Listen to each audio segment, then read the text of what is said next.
बोलिए प्रेम से श्री सद्गुरु महाराज की जय। अमृतवाणी स्वामी रामकृष्ण परमहंस जी महाराज के। इस मन की स्वाभाविक गति ऊर्ध्व निर्विकल्प समाधि की ही ओर है। समाधि मग्न होने पर फिर नीचे नहीं उतरना चाहता। तुम लोगों के लिए जबरदस्ती नीचे ले आता हूँ। किसी एक इच्छा का सहारा लिए बिना मन को नीचे उतारने के लिए जोर नहीं मिलता। इसलिए मैं तंबाकू पीऊंगा, पानी पीऊंगा, अमुक वस्तुएं खाऊंगा, अमुक को देखूंगा, बातचीत करूंगा। इस प्रकार की कोई छोटी मोटी इच्छा मन में उठाकर उसे मुंह में बार बार दोहराता रहता हूँ या दोहराता जाता हूँ। तब कहीं मन धीरे धीरे नीचे देह पर उतरता है। फिर कभी कभी तो उतरते उतरते पुनः ऊपर की ओर दौड़ने लगता है। तब फिर उसे इस तरह की कामना के सहारे उतार कर नीचे उतारना पड़ता है।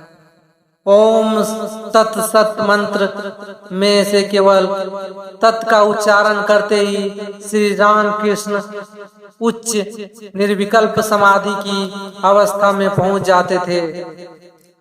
सत कहने पर उसके सापेक्ष असत की भी कहीं सुप्त चेतना रह सकती है तथा परम पवित्र प्रतीक ओम में भी कुछ शून्यता रह सकती है। किंतु तत् का उच्चारण करते ही उनकी चेतना से सापेक्षता की सभी कामनाएं संपूर्ण रूप से विलुप्त हो जाती। सत और असत के बीच के सभी भेद विलीन हो जाते तथा वे उस सर्वातीत निरपेक्ष एक तत्व की अनुभूति में निमग्न हो जाया करते। प्रश्न: महाराज, समाधि अवस्था में आपके भीतर क्या तनिक भी अहम भाव नहीं रहता? उत्तर में रामकृष्ण परमहंस जी महाराज कहते हैं, प्रायः थोड़ा सा अहम रहता है।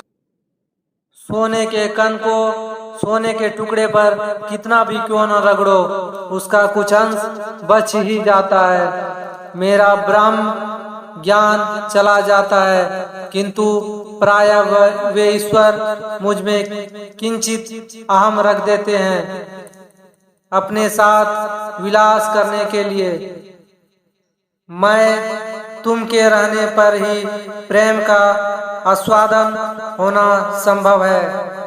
फिर कभी कभी वे उसमें भी उस मैं को भी मिटा डालते हैं। इस अवस्था का नाम है जड़ समाधि, निर्विकल्प समाधि।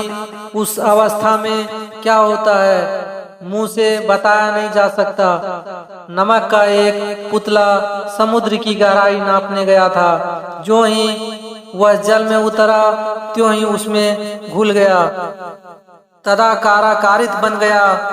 अब कौन ऊपर आकर खबर दे कि समुद्र कितना गहरा है?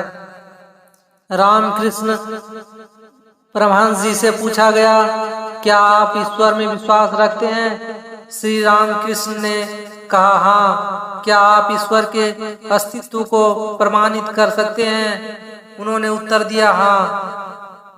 कैसे?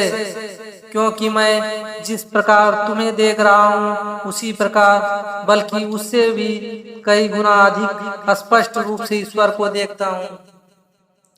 एक बार किसी तार्किक ने श्री रामकृष्ण ने पूछा, ज्ञाता, श्रेय और ज्ञान क्या है?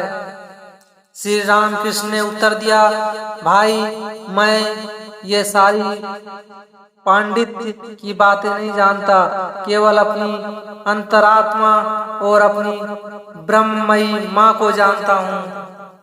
उस समय मेरी अवस्था को देखकर हृदय कहा करता, ऐसा भाव भी कभी नहीं देखा और ऐसा रोग भी कभी नहीं देखा। उस समय मैं बहुत बीमार था, देह में बहुत पीड़ा होती, किंतु ईश्वरी चर्चा रात दिन चलती थी। देह में केवल हड्डियां भर रह गई थी, परंतु उस स्थिति में भी देह बोध को भूलकर मैं घंटों आध्यात्मिक विषयों पर चर्चा किया करता।